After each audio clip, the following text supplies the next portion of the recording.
आपण सुक्कं चिकन कसं करायचं ते बघूया। थोडंसं तेल टाकायचं, त्याच्यानंतर ना एक कांदा टाकून लालसर रंग येईपर्यंत परतून घेऊया।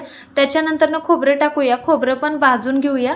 तर हे पण काढून घेऊया। त्याच्यानंतर ना मी इथं तीळ, शहाजिरे, लवंग, काळे मिरे आणि 2 तमालपत्री घेतलेले आहेत, तर हे पण परतून घेऊया।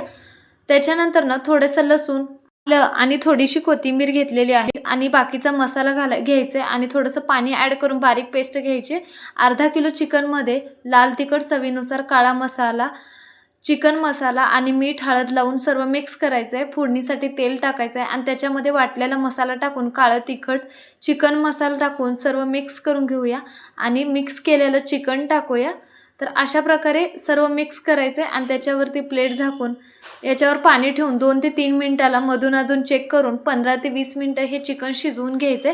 तर अशा प्रकारे चिकन तयार आहे। याचा फुल व्हिडिओ पण तुम्हाला माझ्या चॅनलवरती मिळेल। व्हिडिओ पाहिल्याबद्दल धन्यवाद।